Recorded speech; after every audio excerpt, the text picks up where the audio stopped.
Next up on WTV, a special report on a former student and college fair preview. WTV's Daily Update starts now.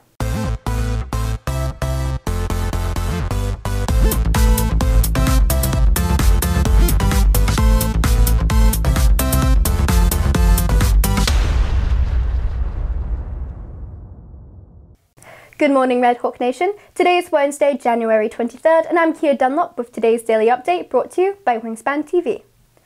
High school can be full of changes as teenagers mature from kids to adults. For many students, it's the beginning of figuring out who they are as people. In this special report, WTV's Isabella Santiago shares the story of a former Red Hawk. May of 2018, the school year was coming to a close. Seniors prepared for graduation, teachers and students alike prepared for summer. But one student prepared for a much more life-changing experience as 18-year-old Ash Ingebretson began the Genesis program, a gender dysphoria program at Children's Medical Center. So first I told my previous therapist that I came out to her as trans.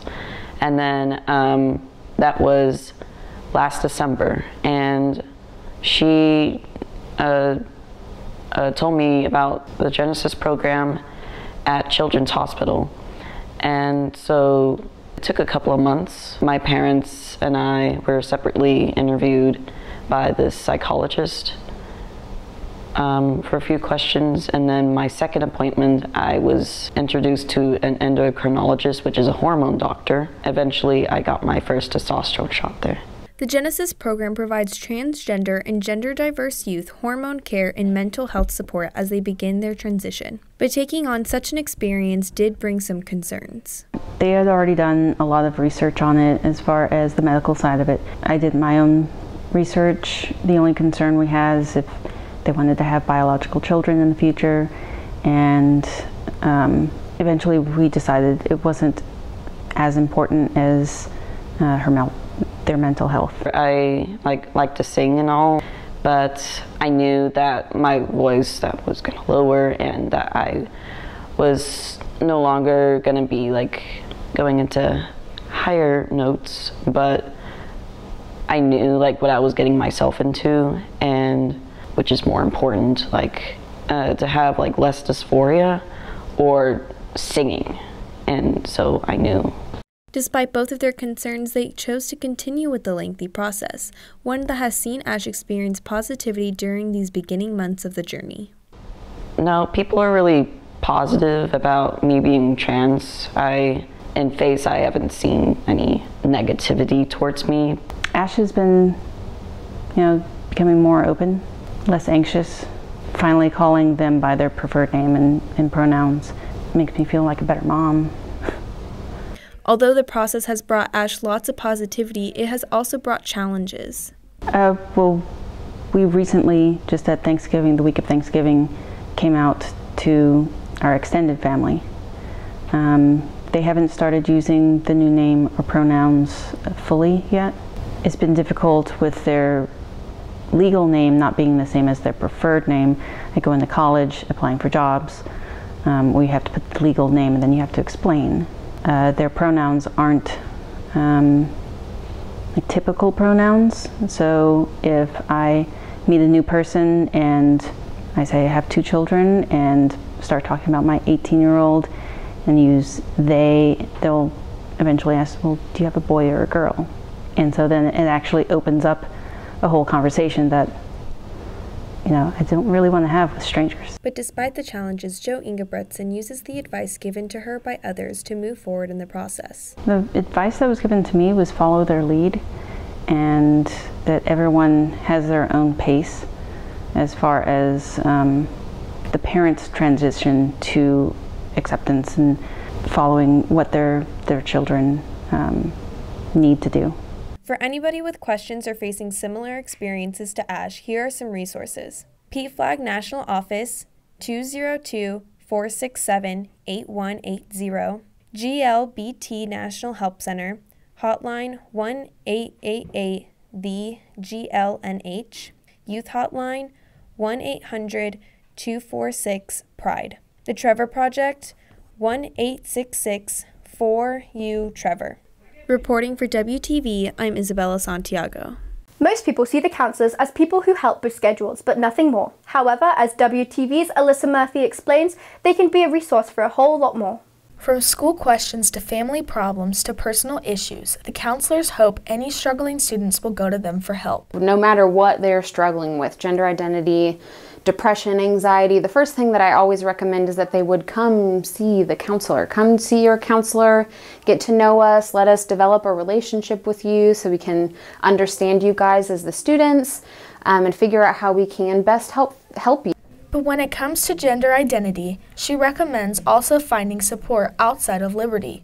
I would recommend if a student's struggling with gender identity stuff is counseling. And by that I mean outside counseling with a mental health professional who can see you on a weekly basis and just kind of help you work through whatever it is that you're going through. Once again, here are some resources for students. PFLAG National Office, 202-467-8180. GLBT National Help Center, hotline 1-888-THE-GLNH. Youth Hotline, 1-800-246-PRIDE. The Trevor Project, 1-866-4U-TREVOR. Reporting for WTV, I'm Alyssa Murphy. In other news, the second Frisco ISD College Fair of the year is tomorrow night. WTV's Owen Wilson has the details. Frisco ISD students and parents are invited to a college fair at Frisco High School tomorrow from 6 to 8 p.m. The college fair will include the opportunity for students and parents to learn more about various colleges and universities from across the country. There will be information available regarding majors, programs of study, the application process, financial aid, and more, as well as college representatives being on hand to answer any questions. So going to the college fair, I was in the midst of applying to college, and for me, being a musician, I was looking for the best college that could offer me the best program for my area of study. And so the college fair really gave me a lot of insight on what kind of schools I'm looking for and what kind of schools I want to apply to. Reporting for WTV, I'm Owen Wilson. WTV Sports brings you the latest from campus athletics. First up last night, girls basketball traveled to Memorial to take on the Warriors. After beating Memorial in each quarter, the Redhawks went on to produce a 70-36 win. Seniors Randy Thompson and Kelsey Kurak led the way in scoring with 25 and 14 respectively. Following the girls, the guys took on the Warriors as well, with a 64-51 win in favor of the Redhawks.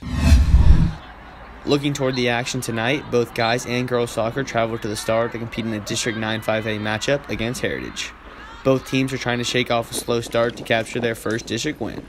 For WTV, I'm Davis O'Brien. If you are looking for more from Wingspan, you can follow us at Liberty Wingspan on Twitter, Instagram, and Facebook, or visit our award-winning website, libertywingspan.com. WTV's Wade Glover has today's announcements. Student Council is hosting a basketball tailgate Friday at 5 o'clock outside the gym doors. Come to cheer on the Red Hawk basketball teams. Returning students can attend Coffee with the Counselors tomorrow morning. Esports Club will be hosting a single and duo Brawl Stars tournament after school on February 1st in room C243. Please see Mr. Ham to sign up to participate. Wall Street Investment Club has a mandatory meeting today during advisory in the Music Theory Lab. 14 Days of Love is coming soon. Nominate couples by scanning the QR code on screen.